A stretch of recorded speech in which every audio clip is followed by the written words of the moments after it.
I place the last crystal goblet on the table and step back to admire my handiwork. The salmon gleams under the soft light of the dining room chandelier, nestled on Grandma Alice's antique china.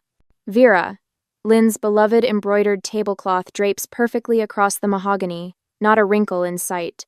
Simone, did you remember the lemon wedges? Vera Lynn calls from the living room where she entertains her bridge partner, June Parker. The television murmurs in the background, the volume set to precisely the level my mother prefers. Right here, I answer, arranging the slices in a fan pattern just the way she likes them. My fingers work methodically, practiced after 12 years of these small accommodations. Cousin Lucas arrives with a bottle of white wine, kissing me quickly on the cheek before hurrying to greet our mother. The Andersons from next door follow shortly after, bearing a small gift wrapped in silver paper. Our gathering is intimate, just 5 guests to celebrate the woman who gave me life. When everyone is seated, I lift my glass for a toast. To Mom, on your special day. May this year bring you joy and… Actually, Vera Lynn interrupts, her voice clear and crisp as the wine in our glasses. I'd like to say something. She smooths her napkin across her lap and surveys the table with the satisfied look of a queen addressing her subjects. You've all been so kind to come today. At my age, birthdays make you reflect on what truly matters. Her gaze falls on me, and something in her eyes turns cold despite her smile. And what would matter most to me? What would be the best gift my daughter could give me?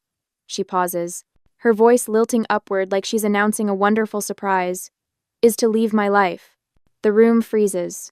June's fork stops midway to her mouth. Lucas stares at his plate.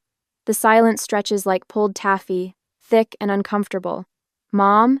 The word leaves my mouth, a question hanging in the still air. You've done your duty, dear. 12 years is quite enough sacrifice, don't you think? It's time we both moved on. Her tone is light, as if discussing a change in weather rather than casting me aside. My hands go still in my lap.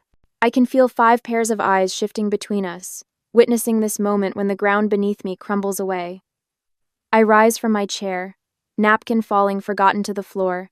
Without a word, I walk to the coat closet, slide my arms into my jacket, and step outside into the cool evening air. Behind me, the birthday cake sits uncut on the sideboard, its candles unlit. The night air cools my heated face as I walk without direction. 12 years ago, I was 26, and flourishing in my master's art program. Professor Harwood had called my work revelatory and hinted at gallery connections for after graduation. Then the phone call came. Simone, I've fallen. It's my hip. My mother's voice trembled over the line. The doctor says I'll need surgery and months of rehabilitation. You're all I have. 2 days later, I packed 3 suitcases, just until she heals, and moved back into my childhood home. I deferred my final semester, promising my professors I'd return in 6 months. But 6 months became a year became 2. Somehow, 12 years slipped away while I wasn't looking. The days after the birthday dinner pass in a haze. By the 3rd morning, my phone buzzes repeatedly. Vera, Lynn's name flashes on the screen as she went out. I watch it ring until the screen goes dark. Instead of answering, I pull out the leather-bound journal I bought myself last Christmas but never used. On the first blank page, I write, I've been erased from my own life. The words stare back at me, stark and true.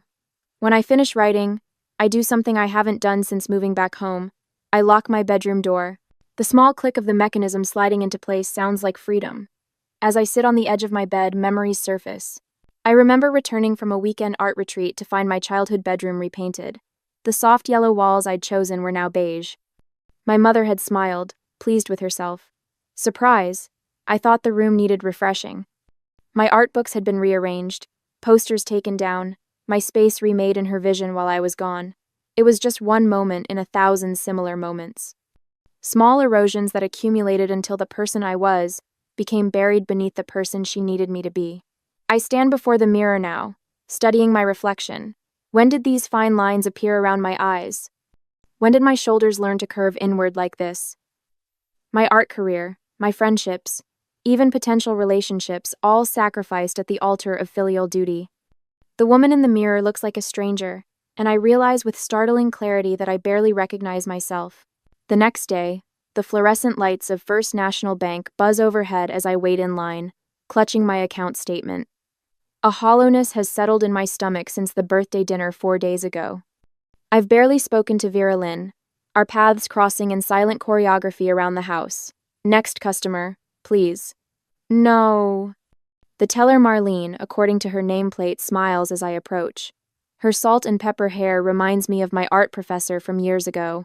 I'd like to review my account transactions for the past year, I say, sliding my ID across the counter. Of course, Miss Bennett. Her fingers tap efficiently across the keyboard. Your joint account with Vera Lynn Bennett, correct? I nod, watching her eyes scan the monitor. Something shifts in her expression. Is there a problem? I ask. Well, she hesitates. There have been several transfers from this account to another account solely in your mother's name. How much? In the past 12 months. She clicks through screens. $7,800 total. My fingers grip the counter edge until my knuckles turn white. The room seems to tilt slightly. May I see the transfer slips? My voice sounds distant, belonging to someone else. Marlene turns her monitor toward me, then retrieves paper copies from a drawer. Here they are, all authorized with your signature. But they aren't my signatures. Close, but not mine. The loops too rounded, the final stroke too long. These aren't my signatures, I whisper. Marlene's expression softens with recognition. I should mention, this isn't the first time money has moved between these accounts. What do you mean? What? Similar transfers appear regularly over the past few years. She lowers her voice.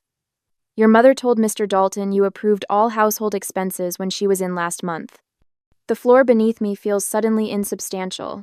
I thank Marlene and walk outside, the manila folder of transaction records heavy in my hands. When I arrive home, voices drift from the kitchen. Vera Lynn and June Parker sit at the table, teacups between them. They fall silent when I enter, two pairs of eyes tracking my movements. Simone, we were just talking about you, Vera Lynn says brightly. The brooch pinned to her blouse catches the light, Grandmother Alice's cameo that disappeared from my jewelry box last Christmas. Were you? I open the refrigerator, my back to them. Just saying how dedicated you are, Vera Lynn continues, giving up everything for me. I turn slowly. June's eyes hold something concern, pity, that contrasts sharply with my mother's placid smile. That's one way to put it, I say. June shifts in her chair. How are you managing with the roof repairs? Vera Lynn mentioned they were quite expensive. Roof repairs? The words come out sharper than intended. The leak over the guest bedroom, Vera Lynn says smoothly. Remember, dear? From that storm in April. There was no leak. No storm severe enough to cause damage. No repairs I've seen evidence of. Must have slipped my mind, I say. Later, after June leaves, I search my mother's desk while she naps. Beneath her tax returns, I find property documents I've never seen before. The deed to our house, my childhood home, shows alterations to the ownership percentages. My name, once equal with hers, now appears as a minor stakeholder. I check my separate savings account online. The balance reads $1,247.82. Last year, it held over $12,000 my emergency fund built from years of careful saving from my library salary. My legs carry me to the attic where I stored my art supplies, expensive brushes, imported paints, canvases I'd been saving for someday. The corner where they lived now holds stacked plastic bins labeled Vera, Lynn's Craft Corner, in my mother's handwriting. When I confront her about the missing supplies, she waves dismissively from her armchair. I donated those old things. You clearly weren't using them, and I needed space for my new hobby. The senior center is offering ceramics classes. Those were my professional supplies. You had no right. This house runs my way or not at all, Simone. Her voice hardens. I thought I made that clear at my birthday. June calls the next morning. When I answer, she asks if Vera Lynn is nearby. She's at her bridge club, I say. Listen carefully, Simone. June's voice drops to nearly a whisper. She's been telling everyone you're mentally unstable. Claims you've been forgetting things, misplacing items, having mood swings. She showed us a brochure for a facility, said she might need to consider options for your care. My throat tightens. Why are you telling me this? Because it isn't right. A pause. And because I've seen how she treats you. After we hang up, I make an appointment with an attorney later that day. Tomas Reyes listens without interrupting as I lay out bank statements, forged signatures, and altered property documents across his desk. Financial exploitation of family members is unfortunately common, he says when I finish, but provable. We can protect what assets you have left. As I drive back from the attorney's office, I wonder if I should confront my mother immediately with what I've discovered or quietly make my preparations to leave. Direct confrontation might satisfy my anger, but careful planning might protect what little I had left. What would you do when the person who should love you most is actively working against you? 3 days later, the phone rings 4 times before stopping. Then it starts again. The third missed call from cousin Lucas this morning. I check the voicemail, pressing the phone against my ear. Simone, I heard you've been acting strangely. Mom talked to Aunt Vera Lynn. We're worried about you. Call me back, okay? I delete the message and place the phone face down on the kitchen table. 3 days, and Vera Lynn has already launched her counterattack. The realization settles in my stomach like a stone. When I check the mail that afternoon, Mrs. Anderson from next door watches me from her porch. Her usual friendly wave is replaced by a tight-lipped stare that follows me back inside. Later, I overhear a hushed conversation through the open window. Such a shame when the caretaker needs care, Mrs. Anderson whispers to her husband. Vera Lynn says she's been having episodes. Episodes. The word coils around my throat like a snake. That evening, an envelope slides under my door. Inside, a formal invitation on Vera Lynn's monogrammed stationery. Family meeting, Saturday, 2 p.m., June's house. My name isn't listed among the attendees. I've become a topic, not a participant. The next morning brings fresh revelations. The credit card statement arrives with my name but unfamiliar charges, a diamond bracelet, dining at restaurants I've never visited, a weekend spa retreat in Scottsdale. My heart pounds against my ribs as I scan the total. $4,760. At the credit bureau office, the clerk's expression shifts from professional to pitying as she scrolls through my report. There are 3 accounts opened in your name in the past 8 months. She says, all carrying balances. Were you aware of these? I shake my head, my mouth dry as sand. You might want to file a fraud report. She slides a form across the desk. Though it gets complicated when it's family. Family. The word no longer means safety. The doorbell rings the following day, and my body responds before my mind can catch up, pulse racing, palms sweating, breath shallow. I peek through the curtains instead of answering. The UPS driver leaves a package and walks away, but the damage is done. I've become afraid of my own doorbell. That night, I search for my birth certificate and social security card in the filing cabinet where they've always been kept. The folder sits in its place, but the contents are gone. My passport is missing from the desk drawer. Even my college diplomas have vanished from the wall, leaving rectangular shadows on the faded paint. I begin carrying my driver's license in my bra rather than my purse. I take photos of my room before leaving each morning, comparing the images when I return. The hairbrush moved 2 inches to the left. The drawer containing my journals slightly ajar. My reading glasses nowhere to be found. Someone is searching my space, erasing me piece by piece. Then, unexpectedly, a lifeline appears. A small white envelope slides under my bedroom door one evening, not Vera Lynn's formal stationery, but plain notebook paper folded into thirds. The handwriting is unfamiliar. You are not invisible, and you are not wrong. No signature, but I recognize the lavender scent of Elaine Darnell's hand lotion, the neighbor who lives 3 doors down, who smiles when we cross paths at the supermarket. I tuck the note into my journal, running my fingers over the words until they blur beneath my touch. The first validation I've felt in years. Saturday arrives with the weight of inevitability. I hear them gathering in the kitchen, Lucas's deep voice, June's characteristic laugh, the tap of Vera Lynn's cane against the tile floor. I stand in the hallway listening. She refuses to see reason, Vera Lynn says, her voice trembling with practiced vulnerability. After everything I've done. We'll talk sense into her, Lucas assures her. I step into the doorway. The conversation halts. 3 pairs of eyes turn toward me. Simone. Lucas stands, his expression a mixture of concern and condescension. We need to discuss your behavior. My behavior? The words escape in a whisper. The erratic spending, the paranoia, the accusations. He counts off on his fingers. After everything your mother's done for you, this is how you repay her? Something shifts inside me, a tectonic plate moving after years of pressure. I straighten my spine, feeling my full height for the first time in years. No one has the right to demand my entire life in return for being my parent. I say, my voice steady, not even her. Lucas blinks, startled by the clarity in my tone. You've always been dramatic, Vera Lynn interjects, reaching for June's hand. She gets this from her father's side. Dramatic? I laugh, the sound foreign to my own ears. Is it dramatic to want autonomy? To question why my signature appears on documents I never signed? The doorbell interrupts us. I answer without hesitation, relief washing over me at the sight of Tomas Reyes in his pressed suit, leather portfolio tucked under his arm. He nods professionally. Miss Bennett, I have those documents you requested. Behind him stands Elaine Darnell, her silver hair catching the afternoon light.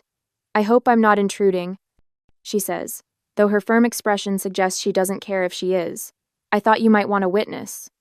They step inside, and suddenly the kitchen feels balanced 3 against 3. Tomas opens his portfolio on the table, revealing notarized bank statements and highlighted forgeries. These transfers occurred without my client's knowledge or consent, he explains, his voice measured and calm. The signatures have been professionally analyzed and confirmed as forgeries. Vera Lynn's face pales. June studies her teacup with sudden interest.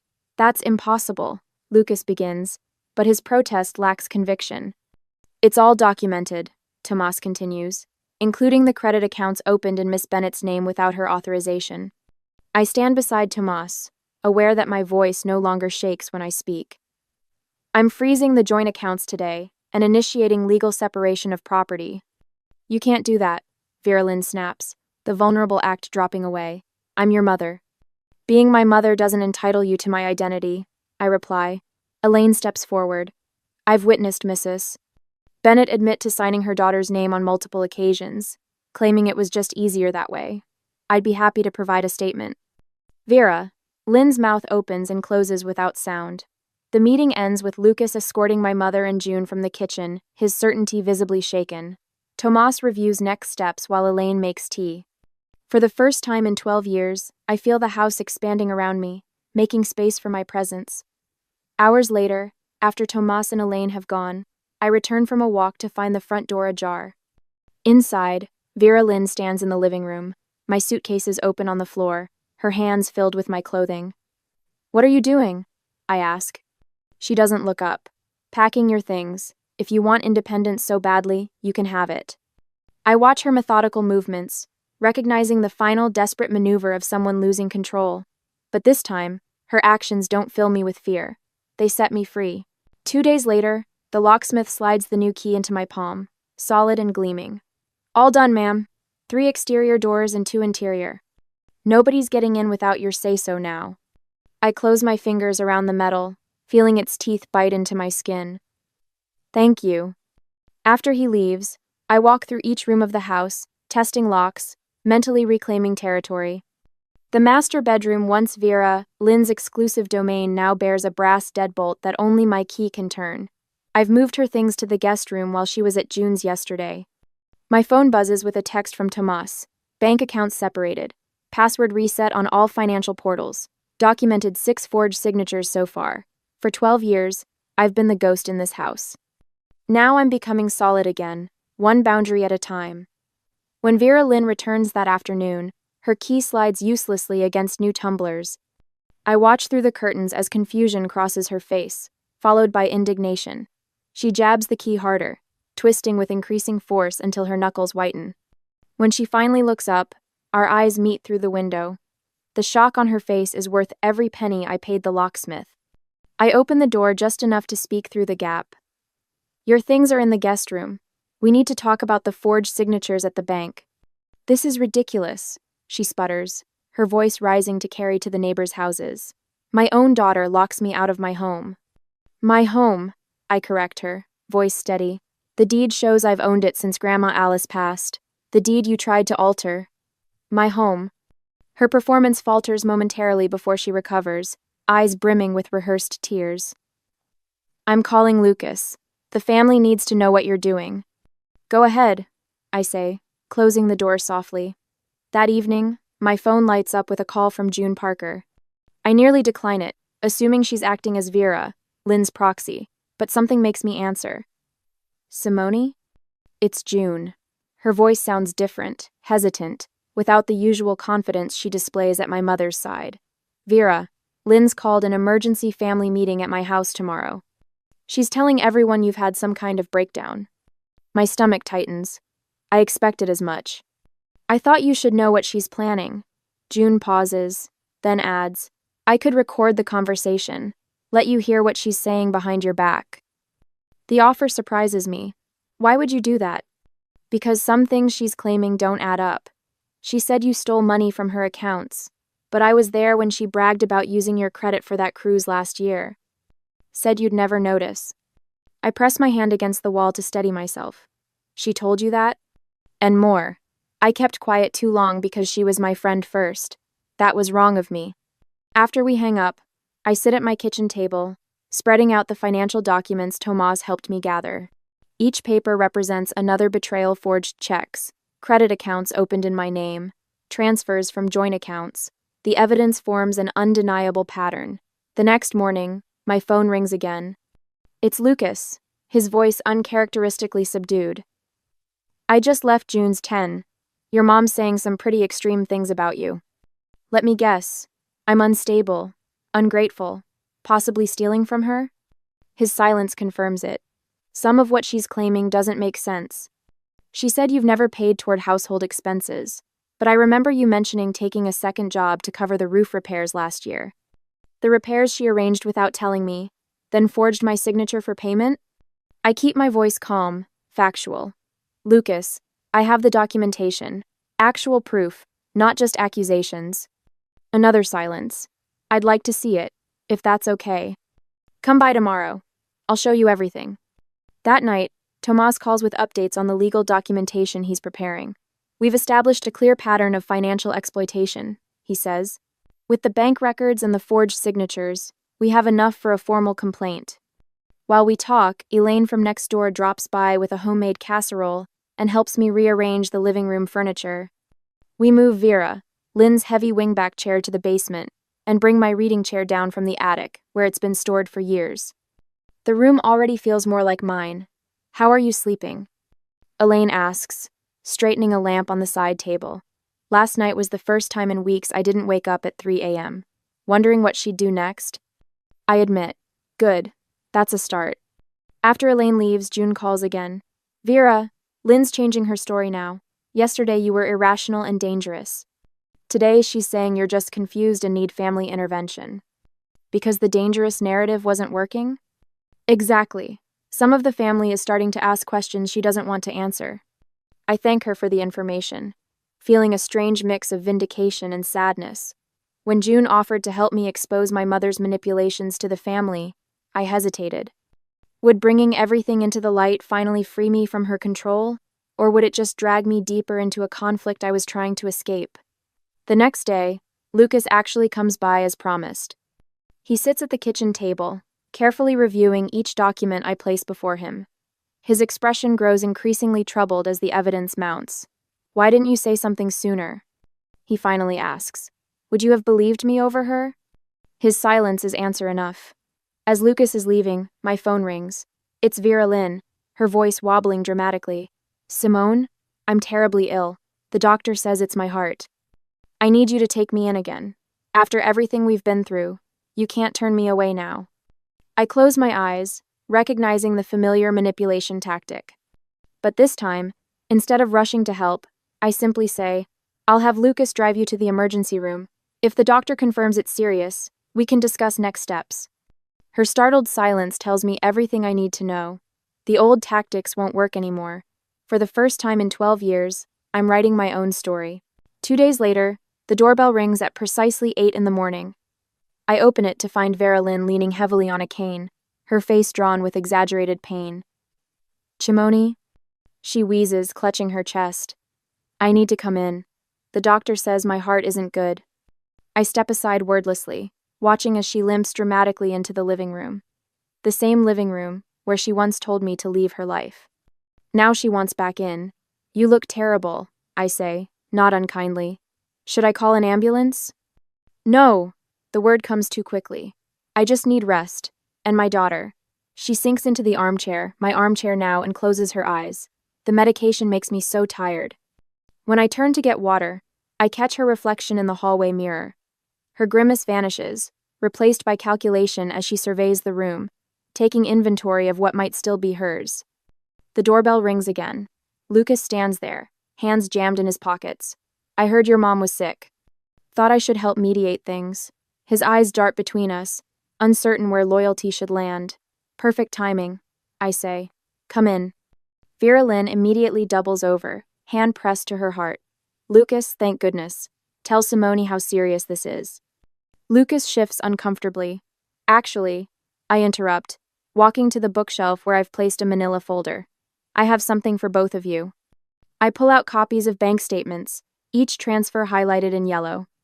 Beside them, the original transfer slips with my forged signature, now notarized with the document examiner's statement confirming the forgery. What is this? Lucas asks, taking the papers. Evidence, I say simply. 12 years of financial manipulation. Accounts opened in my name. Money transferred without my knowledge. Vera Lynn straightens, momentarily forgetting her performance. You're exaggerating. I was just organizing our finances. I pull out another document, sliding it toward Lucas. Her medical records from last week's checkup. Perfect health. No heart issues. No need for medication. Lucas stares at the papers, then at Vera Lynn. Something shifts in his expression, the first crack in his certainty. Aunt? Vera. Lynn's face hardens. She's twisting things, after everything I've done for her. I know exactly what you've done, I say, my voice steady. And I won't go back to being small so you can feel big.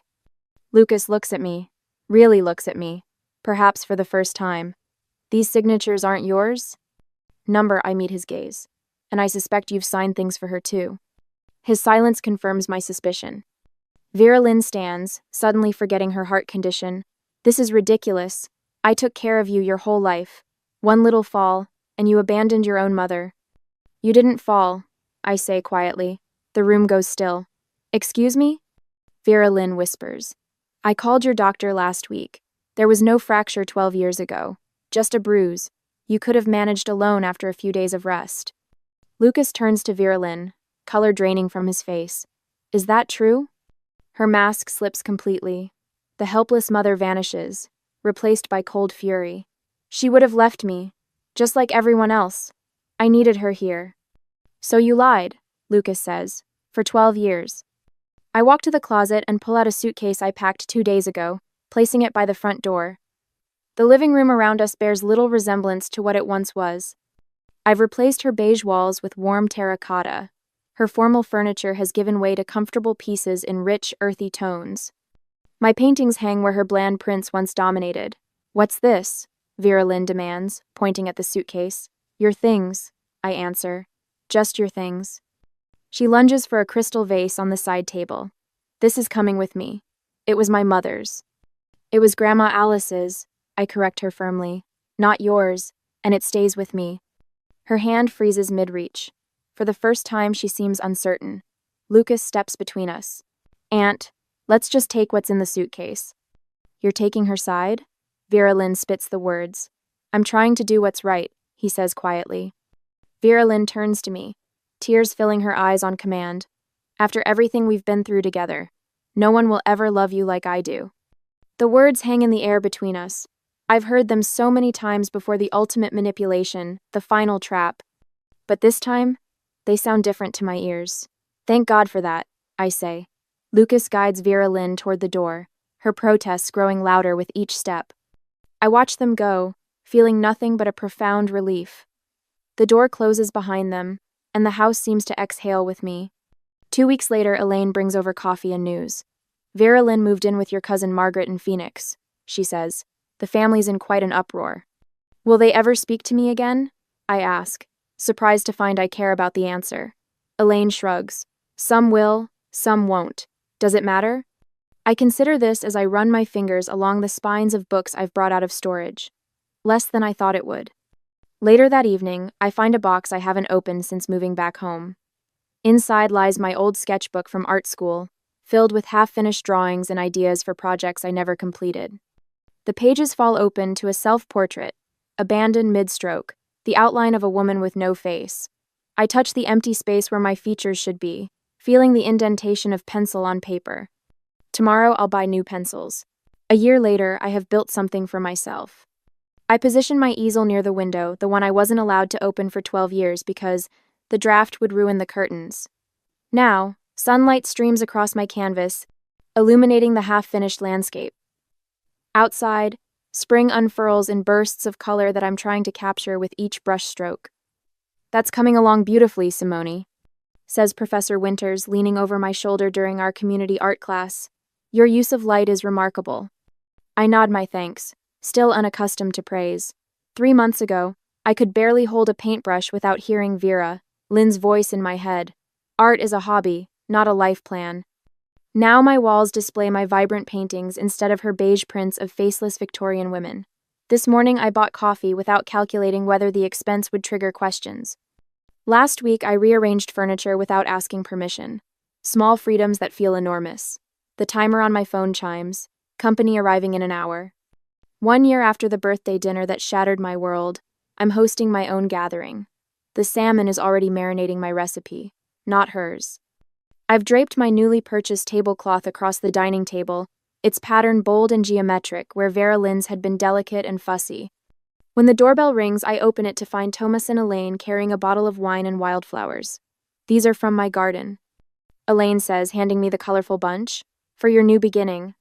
June arrives next, looking tentative until I welcome her with a genuine smile. We've forged an unexpected friendship since she chose truth over loyalty to my mother. The house looks completely different. June marvels, taking in the bright throw pillows and art books stacked openly on the coffee table. It feels alive. Like its owner, Tomas adds, raising his glass.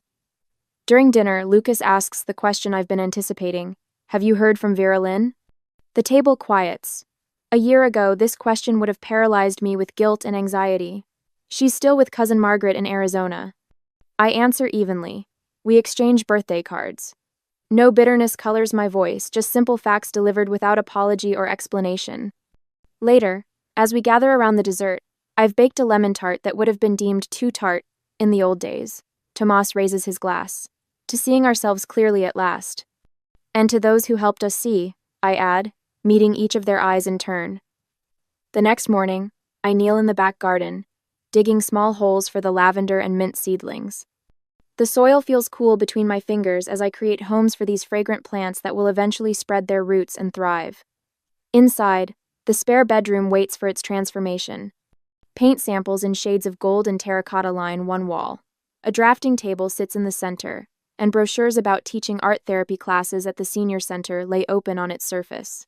"Miss Simone?" 2 young voices interrupt my gardening. The Henderson girls from down the street stand at my garden gate, holding a plate covered with a checkered napkin.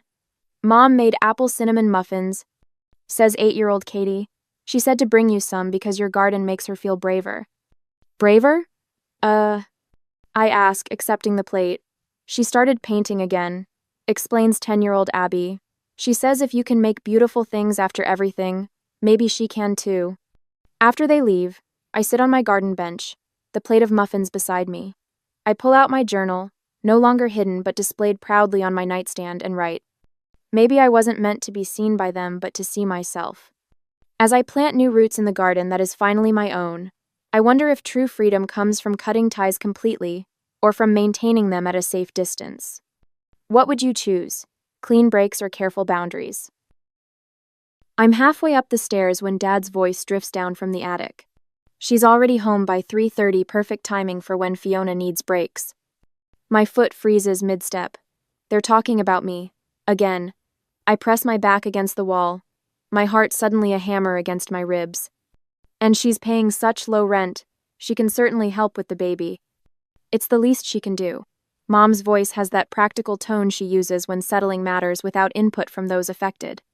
I inch up 3 more steps, staying close to the wall where the stairs don't creak.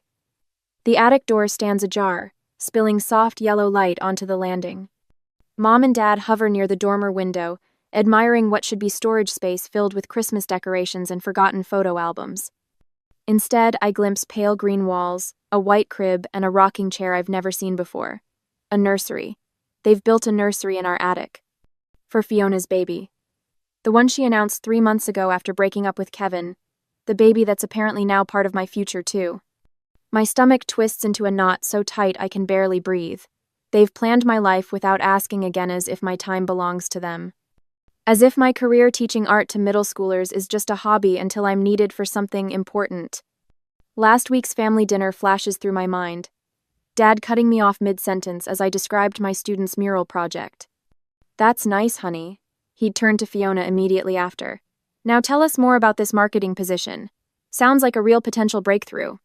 Fiona had preened, describing a job she hadn't even interviewed for yet, while my actual career disappeared from the conversation like smoke. Then Sunday brunch. Fiona leaning across the table, whispering loudly to Mom, "Can I borrow $200 until payday? Just for groceries and stuff." Mom didn't hesitate, opening her purse while I quietly calculated the tip and placed exact cash beside my plate money I'd earned and budgeted carefully. The attic floorboard creaks, yanking me back to the present. I climb the remaining stairs and push the door fully open. "Were you planning to ask me about becoming Fiona's nanny, or just inform me?" My voice sounds steadier than I feel. They spin toward me, Mom's hand flying to her throat. Dad's expression shifts from surprise to that patronizing smile I know too well. "Laurel, honey, don't be dramatic. Family helps family. We thought you'd want to do this." Mom nods, stepping toward me. "It's such a blessing you're here. With the baby coming, Fiona needs all the support she can get. Especially from someone who lives here almost for free." Fiona appears in the doorway behind me, one hand resting on her slightly rounded belly, lips curved in that smirk I've known since childhood. Think of it as earning your keep. Heat pulses behind my eyes. I dig my fingernails into my palms, focusing on the sharp crescents of pain to keep my voice even. "I pay rent. I have a career. And I wasn't consulted." Dad's face hardens. "Don't be selfish, Laurel. Your sister is going through a difficult time." "This isn't about selfishness," I say, my voice quiet but firm. "This is about respect. You renovated the house, created a schedule for me, and decided my future all without a single conversation." Mom steps between us, hands fluttering like nervous birds. "We're a family. We make sacrifices for each other. That's what love is." I look around the carefully prepared nurseryette, the fresh paint, the new furniture, the handmade mobile hanging above the crib, physical proof of how completely they've written my script without my knowledge or consent. And for the first time in 26 years, I wonder if love is supposed to feel this much like drowning. An hour later, I'm rummaging through the desk for stamps when I find a manila folder tucked beneath the telephone book. Dad never was good at hiding things. The loan paperwork stares back at me. $15,000 for home improvements. $15,000 for a nursery I never asked for in a house where I'm supposedly not paying enough. My fingers tremble as I flip through more papers. A bank statement with Dad's familiar handwriting in the margins. Increase L's rent from $600 to $1,025, month starting July. The question mark feels like mockery. Next to it, another note. Fiona, free housing during maternity plus first year? My stomach twists. The betrayal has a number now, 70%. That's how much more they expect me to pay while Fiona pays nothing. I slide everything back exactly as I found it and head to the kitchen for water. That's when I spot the family calendar hanging by the refrigerator. I freeze mid-step. Starting next month, someone has penciled in L, babysitting, on Mondays, Wednesdays, and Fridays. The handwriting is Mom's neat, precise, unquestionable. 3 nights a week, indefinitely, written in without asking me. "Laurel, could you bring the salad bowl?" Mom calls from the dining room. I grab the wooden bowl, my mind racing. This isn't just about the nursery anymore. This is a complete takeover of my life, financial and personal. In the dining room, they've arranged themselves like a tribunal. Mom and Dad sit on the couch with Fiona between them. Aunt Margaret perches in the corner armchair, her silver-rimmed glasses catching the light as she watches me enter. I set the bowl down harder than necessary. I need to ask about something. Dad glances up from his plate. "Can it wait until after dinner, honey?" Actually, no. I pull my phone from my pocket, open the calendar app. I notice someone scheduled me for babysitting, 3 nights a week. The room falls silent. Mom and Dad exchange glances. And there's more. My voice doesn't sound like my own. I found the bank statement. You're planning to raise my rent by 70% while Fiona lives here for free? Dad clears his throat. It's a fair contribution to household expenses, Laurel. With the baby coming, our costs will increase. But Fiona contributes nothing? Your sister is in a different situation. Mom interjects, folding her napkin with military precision. Besides, you're naturally good with children. You should embrace your nurturing side. Fiona shifts on the couch, one hand on her barely visible bump. God, I'm so uncomfortable today. She eyes my untouched dinner plate. Are you going to eat that roll? I ignore her. You planned all this without asking me. My time, my money, my future. We assumed you'd want to help, Dad says. The Hendersons were just saying how wonderful it is that Fiona has a built-in support system with you living here. My pulse pounds in my ears. You've already told people I'll be helping full-time? Well, of course, Mom says, as if I'm being deliberately obtuse. Everyone's been so supportive of our family situation. From her corner, Aunt Margaret raises an eyebrow but remains silent. My phone buzzes with a text. I glance down to see Greer's name. Roommate moving out next month. Interested? Rent's reasonable, close to school. Hope flutters in my chest, but Dad's voice crushes it. If you make waves about family obligations, Laurel, I'll have to reconsider certain arrangements. His eyes drift meaningfully toward the living room, where my childhood piano stands. That piano takes up space we could use for baby gear. You wouldn't... The piano was Grandma's gift when I turned 12. Darling, Mom's voice turns pleading. Refusing to help would break Fiona at her most vulnerable time. On cue, Fiona's eyes well with tears. The doctor said stress could harm the baby. She places both hands on her stomach. I don't know what I'll do if you won't help, Laurel. The familiar weight of guilt presses down, threatening to suffocate my resolve. But then my phone buzzes again. A different message this time from Principal Davidson. Budget approved for summer art program. Looking for a teacher. Interested? 2 lifelines in one night.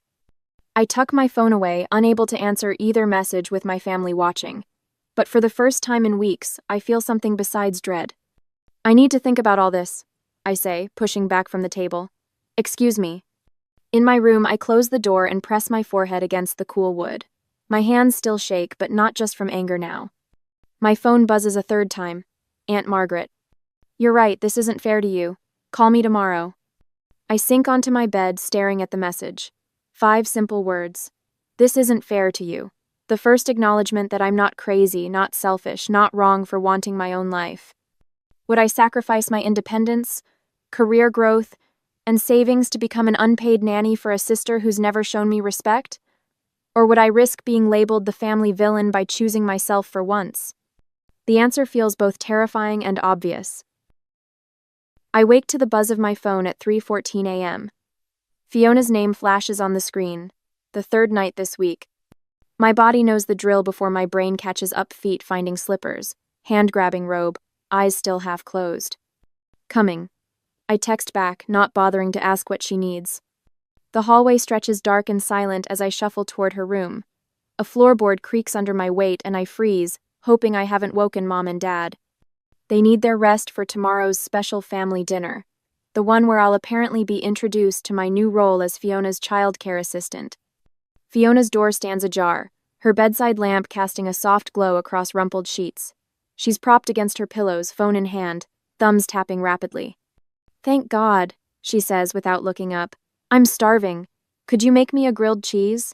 With that fancy Wisconsin cheddar you bought? The cheese I labeled with my name. The cheese that cost almost $9 a splurge from my teacher's salary. It's 3 a.m, Fiona.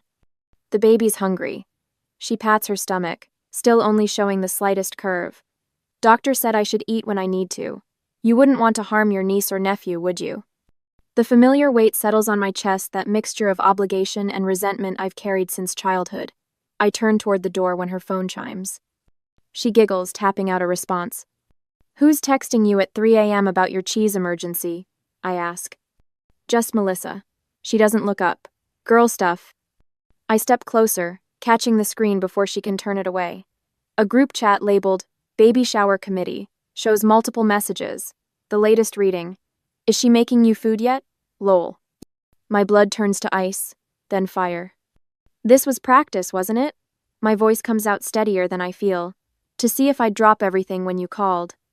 Fiona's eyes widen, then narrow. She tosses her phone aside with practiced casualness. Don't be dramatic. Answer me. She sighs, rolling her eyes. Fine. Mom and Dad suggested a little test to make sure you're reliable. The baby will need middle-of-the-night feedings, and they wanted to see if I'd what, come running like a trained dog? If you'd be responsible, she snaps. This isn't just about you anymore. I back away from her bed, hands trembling. It never was about me, was it? Back in my room, I lock the door and press my forehead against the cool wood. Sleep is impossible now. Instead, I pull out my laptop and open my banking app. The numbers surprise me. $9,423.16 in savings. More than I'd realized, despite my modest salary. Every canceled dinner out, every thrift store sweater instead of new, every homemade coffee instead of Starbucks, it's all there, adding up in quiet defiance of my family's assumption that I can't manage on my own. In the morning, my phone buzzes with a text from Greer. Talk to landlord. Office space is perfect for your art supplies. First month's rent reduced if you move in next week. Say the word. Something warm unfurls in my chest. Options. I have options. Another buzz. This time from Aunt Margaret. Call me after school. Found something in your grandmother's will you should know about. As I get ready for school, Mom hovering outside my bathroom door, a stack of books in her arms. I highlighted some important passages, she says, thrusting them toward me. What to expect. The first year. Baby's first foods. The nighttime nanny. The titles blur as I tuck them under my arm. Thanks. There's a family dinner tonight, she continues. Uncle Robert and Aunt Jean are coming, and cousin Melissa. Melissa from the late-night text chain. Of course. They're so excited about your new role with the baby. Everyone thinks it's wonderful how you're stepping up. My toothbrush pauses halfway to my mouth. New role? Mom pats my shoulder. We told them how you'll be helping Fiona after the birth. They're all very impressed with your sacrifice. The word lands like a slap. Sacrifice. As if I volunteered for this. 3 hours later at school, Principal Davidson calls me into her office during lunch. Laurel, I wanted to check in about next semester. She studies me over reading glasses. Your mother called yesterday, mentioned some family obligations that might affect your teaching schedule. My stomach drops. My mother called you? She seemed concerned about your availability for the after-school art program. Davidson's expression remains neutral, professional. I explained that any schedule changes would need to come directly from you. Nothing's changing with my schedule, I say, the words coming out too quickly. My family sometimes assumes things. She nods once. I thought as much. The students in your mural program are making remarkable progress. It would be a shame to interrupt that momentum. Back home, I find Fiona's makeup scattered across my bathroom counter, her towels hanging from my shower rod, her prenatal vitamins lined up beside my toothbrush. Just temporarily, she says when I confront her. The lighting's better in your bathroom for doing makeup. I don't point out that her bathroom has identical fixtures. The battle isn't worth fighting not when I'm forming larger plans. That evening, while searching for my missing phone charger, I discover my childhood teddy bear tucked in a box at the back of my closet. He still wears the tiny graduation cap I made for him after college, the one Dad called cute but unnecessary when I stayed up late creating it. I press the bear to my chest, his worn fur soft against my cheek, and smile for the first time in weeks. My phone rings. Aunt Margaret's voice comes through clear and determined. Your grandmother left you $15,000, Laurel. Your parents were supposed to tell you when you turned 25. The room tilts slightly. What? They've been managing it for you according to your father, but legally it's yours now. I've got the paperwork right here. After we hang up, I sit very still, the teddy bear clutched in my hands. The inheritance, the savings account, Greer's apartment offer. For the first time, I see it clearly, the path out. The next morning, I begin methodically photographing my belongings, books, art supplies, the small collection of vintage cameras, my grandmother's quilt, documentation of what's mine. Fiona appears in my doorway as I'm labeling digital folders. What are you doing? Her voice holds a note of suspicion. I don't look up from my screen. Protecting what's mine, something I should have done a long time ago. That night, I sign the lease with Greer electronically, schedule a small moving truck, and type a formal 21-day notice. The letter sits in a sealed envelope on my desk, waiting. At dawn, while the house sleeps, I slide the envelope under my parents' bedroom door. My fingers linger on the paper for a moment before I let go. "I choose me," I whisper, the words both a promise and a prayer as I walk away. 3 days later, I slip the last framed photo into the cardboard box and seal it with packing tape. The familiar crack and pull of adhesive against cardboard sounds like victory. 3 days of strategic packing while everyone's out of the house has emptied my room of everything essential. What remains looks almost the same to casual observation: bed made, bookshelf arranged, closet seemingly full, but the soul of the space is gone. Phase 1 complete, I whisper to myself, checking my handwritten timeline taped inside my planner. Notice given: Monday, slid under parents' door before sunrise. Essential items moved: Monday, Wednesday, while family at work, appointments. Movers scheduled: Friday 10 a.m., when Dad has his dental appointment. Address change forms, submitted Tuesday. Final move, Friday afternoon. My budget spreadsheet sits open on my laptop, columns of numbers confirming what I already knew: I can do this. It will be tight for the first 3 months, but the summer teaching position starts in June. My student loan payment plan adjusts based on income.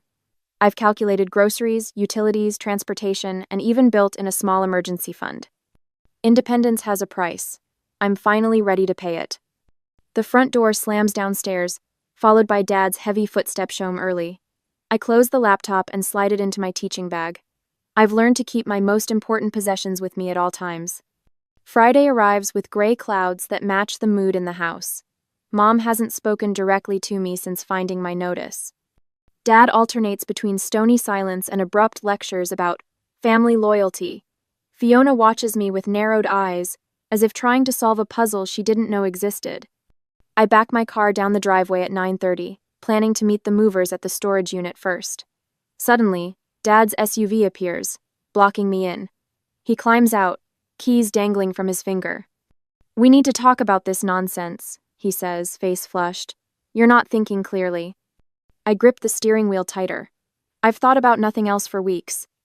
Your sister needs you. We need you." "You need what I provide," I correct him. "There's a difference." His phone rings the dentist's office, according to the caller ID that flashes on his car display. He silences it without looking away from me. "Move your car, Dad," I say quietly. "I have movers coming." This discussion isn't over, but he backs up just enough for me to squeeze past. My phone buzzes as I reach the storage unit. A text from Greer. "Your mother just called Principal Davidson claiming family emergency. Said you needed immediate leave of absence." My stomach drops, but before panic can fully form, another text appears. Davidson told her he doesn't discuss staff matters with anyone but staff. "You still good for weekend painting session at new place?" Relief floods through me. "Absolutely. Bringing pizza." As the movers load my carefully labeled boxes, my phone lights up with notifications. Fiona has posted on social media a carefully angled photo emphasizing her small baby bump, her expression woeful. Hard to believe family would abandon you during your most vulnerable time. Some people only think of themselves. Pregnancy struggles, family betrayal, heartbroken. I should feel angry, but instead, a strange calm settles over me. The desperation in their tactics only confirms I'm making the right choice. Within minutes, my phone rings. Aunt Margaret's name appears on the screen. "Just saw Fiona's dramatic post," she says without greeting. "Interesting timing. Want to tell me your side?" For the first time in days, I smile. I'd love to.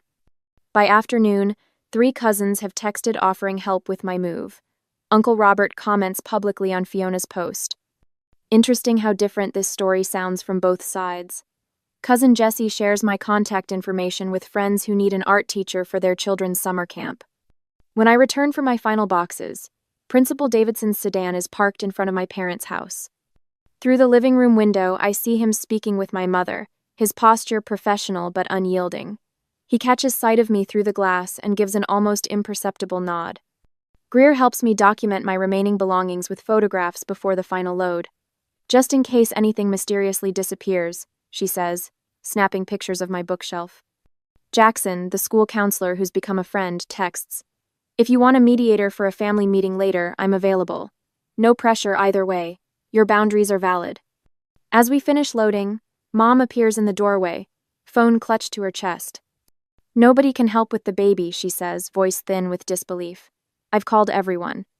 Behind her, Fiona paces the hallway, one hand on her stomach, the other gesturing wildly as she whispers urgently to Dad. Their voices drift through the open door. "What do you mean she has tenant rights? She can't just—" "The loan payment is due next week, and the contractor still hasn't fixed. Who's going to handle night feedings if she's not here?" I close my car door, cutting off their voices. Through the windshield, I watch my father's face as he calculates costs on his phone, the color draining from his features as financial reality sets in. "Ready?" Greer asks from the passenger seat. I take one last look at the house where I've lived my entire life. More than ready.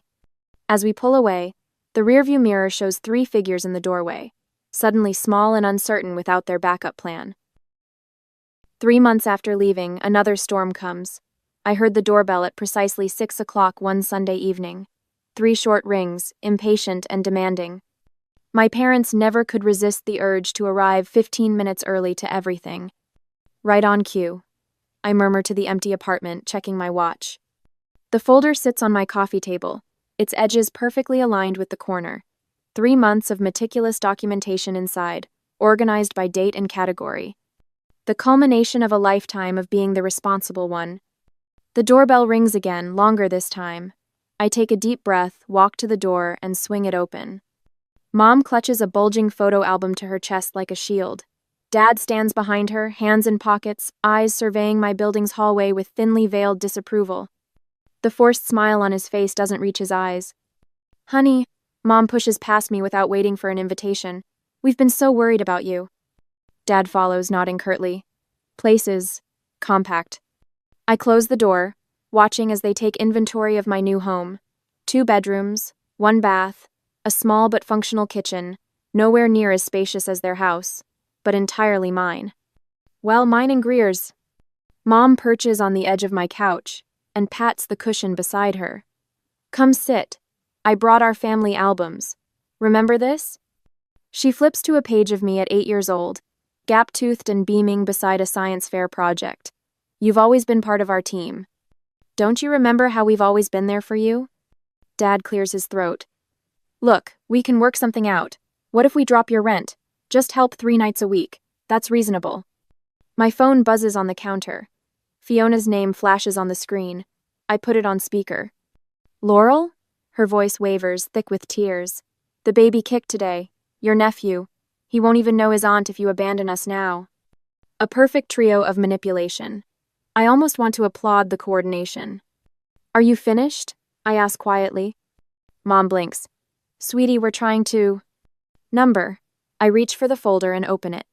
My turn. I pull out the first spreadsheet and place it on the coffee table between us. This is a record of my financial contributions to the household over the past 14 months. Their eyes drop to the columns of numbers. Groceries, $4,376. Utilities, $1,892.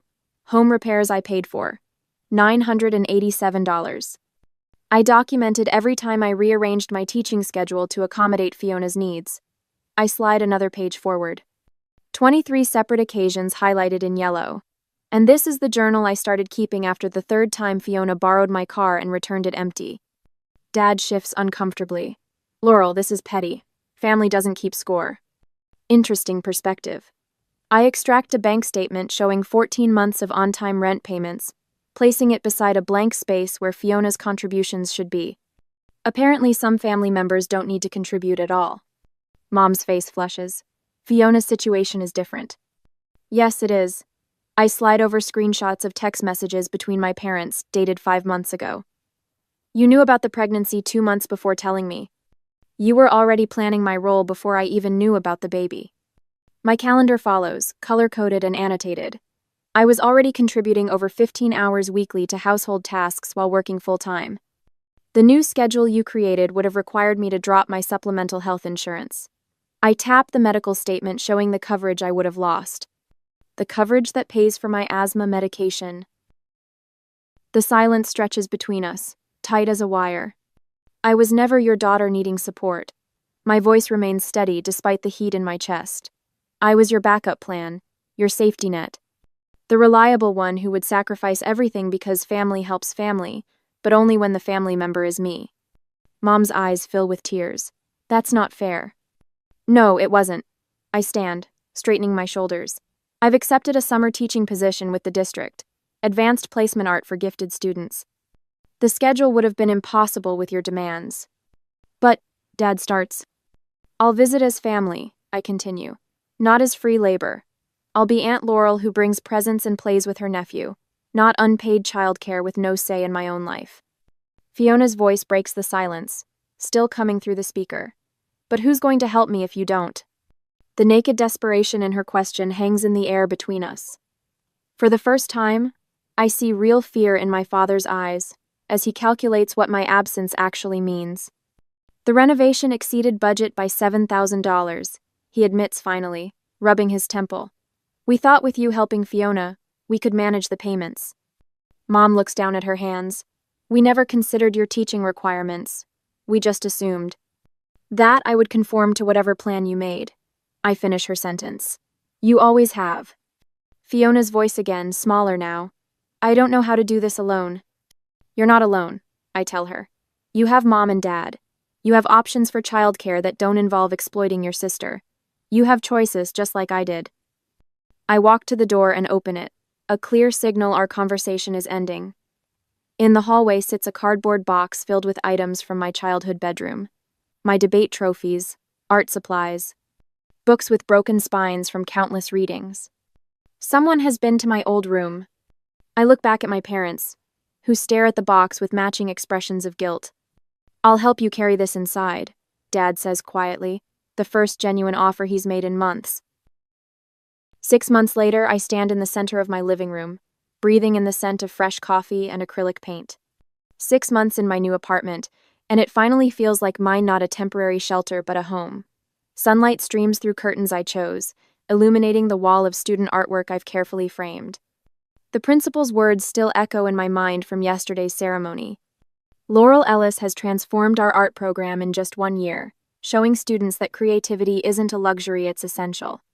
My phone buzzes. A text from Greer. Don't forget book club tonight. Jackson's bringing that ridiculous cheesecake again. I smile, setting my empty mug in the sink. There's time to grade papers, finish my painting, and still make dinner with friends. No one will interrupt. No one will take my groceries or expect me to drop everything for their emergency. The quiet feels like a gift I've given myself. Later, I park outside Aunt Margaret's colonial house. Through the bay window, I glimpse Fiona cradling her son. She looks exhausted, but present in a way I've never seen before. Aunt Margaret meets me at the door. You look well, Laurel. Happiness suits you. Inside, Fiona glances up. Want to hold him?